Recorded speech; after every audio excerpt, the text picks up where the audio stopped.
Boa noite, pessoal. Nessa primeira mensagem eu gostaria de compartilhar com vocês algo que é muito legal, porque é um dos salmos mais conhecidos em todo mundo, que é o Salmo 23. E eu gostaria de olhar o Salmo 23 numa ótica que é pensar o que não falta.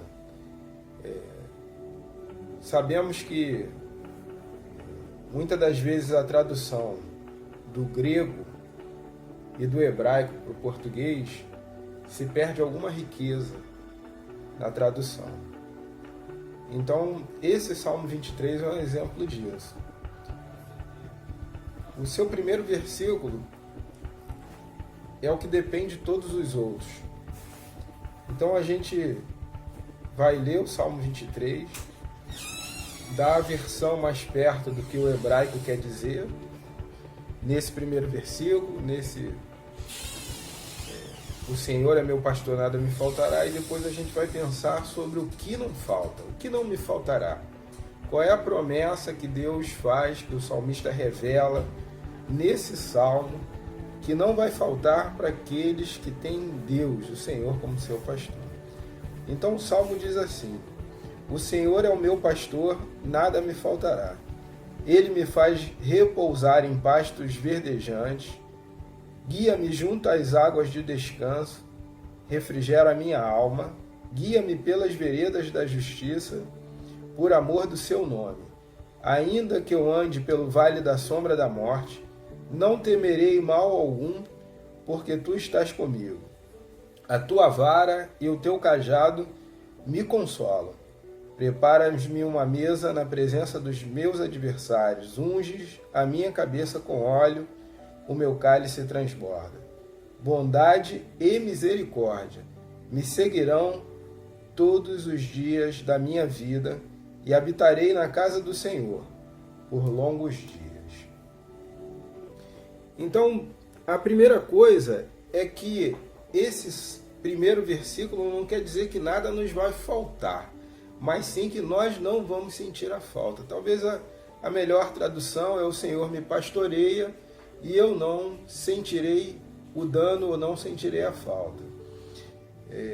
E aí algumas coisas são interessantes. A primeira coisa é que o salmista ele faz uma consideração muito especial, muito maravilhosa, porque ele coloca que o Senhor é pastor. E como pastor, tudo mais que está aqui a gente tem que pensar como ovelha. O que faz a ovelha? Então a primeira coisa que eu entendo que não nos falta quando nós temos o Senhor como nosso pastor, como nosso guia, como aquele que não vai deixar que nada falte para nós, a primeira coisa que não falta é o sustento. Então o versículo 2 diz: ele me faz repousar em pastos verdejantes, leva-me para junto às águas de descanso. O exemplo da ovelha é interessante, porque os que conhecem dizem que a ovelha não se deita antes de terminar de comer, antes de se sentir farta, saciada, que tenha sentido que já se alimentou o suficiente. Depois a ovelha deita. Então deitar aqui em pasto verdejante é o exemplo para nós de que não vai faltar sustento. Deus, como nosso pastor, ele está pronto para nos saciar, está pronto a nos levar em pastagens que sejam o alimento bom, o alimento puro, o alimento que nos faça bem, o alimento que nos abençoe. E quando estamos falando disso, nós estamos falando do alimento material, estamos falando do alimento espiritual. Então precisamos nos sentir farto. E só tem um jeito de nos fartar: é quando nós entendemos que o Senhor é o nosso pastor e confiamos nisso. Então, quando entendemos isso e nos entregamos como ovelha dele, o bom pastor do Salmo, ele nos sacia, ele nos alimenta. A Bíblia nos diz que o justo não mendiga o pão, Então Deus está colocando sempre sobre as nossas mesas, está nos saciando sempre. Ele está sendo o nosso pastor, o nosso provedor. Então vale a pena ter o Senhor como nosso pastor, porque Ele está pronto a nos saciar sempre. Esse versículo também nos diz que Ele nos leva às águas de descanso. E o começo do versículo 3 diz que Ele refrigera a alma. Não faltará refrigério. Já pensou nisso? Ser refrigerado. Olha, quem está acostumado a trabalhar no ar-condicionado, ele está refrigerado o tempo todo. Mas quem trabalha na rua, no calorão, por exemplo, do Rio de Janeiro, da nossa cidade, né, quando no verão costuma-se dizer que tem um sol para cada um, e a pessoa entra num ar condicionado funcionando, num estabelecimento, numa loja que o ar está gelando, aí dá para entender o que é refrigério. Porque você sai do calor que maltrata e você entra no ar-condicionado e aí sente aquele alívio.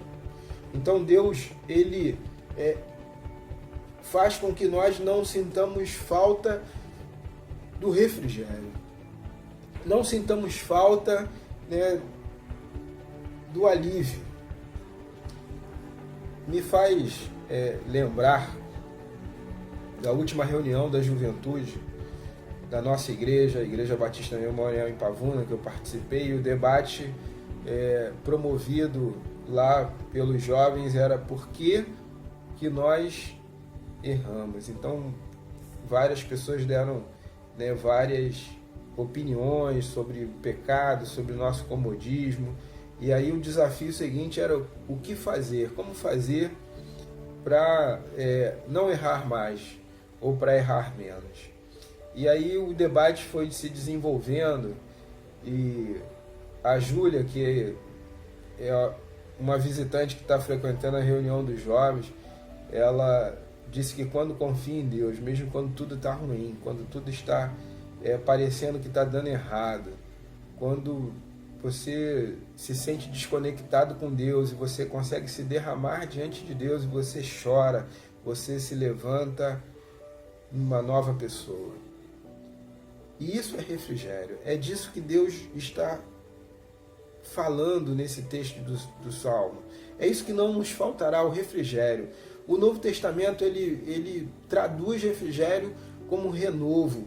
O Novo Testamento fala várias vezes isso. Eu anotei aqui, Colossenses capítulo 3, versículo 9 e 10, o apóstolo Paulo diz: não mintais uns aos outros, pois que já vos despistes do velho homem com os seus feitos, e vos revestiste do novo, que se renova para o conhecimento, segundo a imagem daquele que o criou.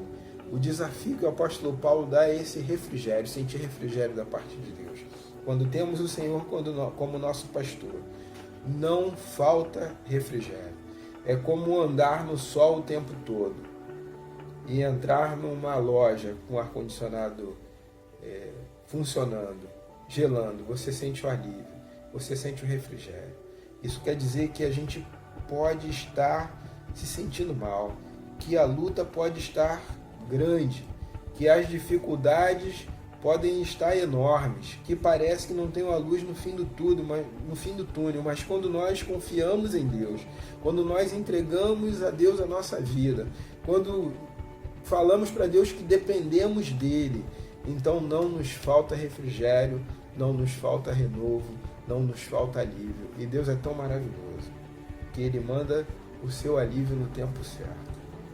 Ele manda o seu renovo no tempo certo. Mas segundo esse texto de Colossenses que nós lemos, a responsabilidade de buscar esse renovo é nossa. Então o renovo vem com mais facilidade, com mais frequência, se nós nos despirmos do velho homem. Se pararmos de nos enganar, mentir uns para os outros era o desafio do apóstolo Paulo para a igreja de Colossos. Mas para nós mesmos, às vezes, nós mentimos. E se confiarmos em Deus, crermos em Deus, que Deus vai nos mandar o seu socorro, o seu alívio no momento certo, não vai nos faltar refrigério.